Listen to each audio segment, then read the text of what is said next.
ಶಿರಹಟ್ಟಿ ತಾಲೂಕಿನ ಸರ್ಕಾರಿ ಕಿರಿಯ ಪ್ರಾಥಮಿಕ ಅಲಗಿಲವಾಡ ಶಾಲೆಯ ಮಕ್ಕಳು ಮತ್ತು ಶಿಕ್ಷಕರು ಬೇಸಿಗೆ ಸಮಯದಲ್ಲಿ ಪಕ್ಷಿಗಳಿಗೆ ಕುಡಿಯಲು ನೀರು ಮತ್ತು ಆಹಾರ ನೀಡುವುದರ ಮೂಲಕ ಮಾನವೀಯತೆ ಮೆರೆದಿದ್ದಾರೆ. ಬೇಸಿಗೆಯ ಈ ಸುಡು ಬಿಸಿಲಿನಲ್ಲಿ ನೀರು ಮತ್ತು ಆಹಾರಕ್ಕಾಗಿ ಪಕ್ಷಿಗಳು ಪರಿತಪಿಸುತ್ತಿದ್ದು, ಶಾಲೆಯಿಂದಲೇ ಪಕ್ಷಿಗಳ ಸಂತತಿ ಉಳಿವಿಗಾಗಿ ಅವುಗಳಿಗೆ ಆಹಾರ ನೀರು ನೀಡುವುದರ ಮೂಲಕ ಜಾಗೃತಿ ಮೂಡಿಸಲಾಯಿತು. ಈ ಬೇಸಿಗೆ ಕಾಲದಲ್ಲಿ ಕುಡಿಯುವ ನೀರಿನ ಕೊರತೆ ಜಾಸ್ತಿ ಇರುತ್ತಿದ್ದು, ಪಕ್ಷಿಗಳಿಗೆ ನೀರು ಆಹಾರ ನೀಡುವುದರ ಮೂಲಕ ಅವುಗಳನ್ನು ಸಂರಕ್ಷಿಸಬೇಕಿದೆ.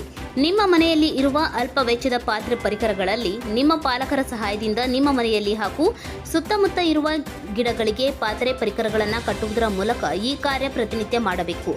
ಅಲ್ಲದೆ ಏಪ್ರಿಲ್ 1 ಏಪ್ರಿಲ್ ಫೂಲ್ ಬದಲಾಗಿ ಏಪ್ರಿಲ್ ಕೂಲ್ ದಿನವನ್ನಾಗಿ ಆಚರಣೆ ಮಾಡೋಣ ಎಂದು ಪ್ರಧಾನ ಗುರುಗಳಾದ ಹಾಲೇಶ್ ಎಸ್ ಜಕ್ಕಲಿ, ಶಿಕ್ಷಕರಾದ ನೇಮೇಶ್ ಯರಗುಪ್ಪಿ ಮಕ್ಕಳಿಗೆ ತಿಳುವಳಿಕೆ ನೀಡಿ ಶಾಲೆಯಿಂದಲೇ ಈ ಕಾರ್ಯ ಪ್ರಾರಂಭಿಸಿದರು. ಈ ಕಾರ್ಯದಲ್ಲಿ ಗ್ರಾಮ ಪಂಚಾಯಿತಿ ಸದಸ್ಯರಾದ ಪ್ರೇಮಯ್ಯ ಬಾಳಿಹಳ್ಳಿಮಠ್, ಪ್ರಧಾನ ಗುರುಗಳಾದ ಹಾಲೇಶ್ ಎಸ್ ಜಕ್ಕಲಿ, ಶಿಕ್ಷಕರಾದ ನೇಮೇಶ್ ಯರಗುಪ್ಪಿ ಮಕ್ಕಳು ಹಾಜರಿದ್ದರು. ಈ ಕಾರ್ಯಕ್ಕೆ ಗ್ರಾಮದ ಗುರು ಹಿರಿಯರು ಮೆಚ್ಚುಗೆ ವ್ಯಕ್ತಪಡಿಸಿದ್ದಾರೆ. ಎಸ್ ಸಾಮ್ರಾಟ್, ಕರಾಳ ಸತ್ಯ ನ್ಯೂಸ್, ಶಿರಹಟ್ಟಿ.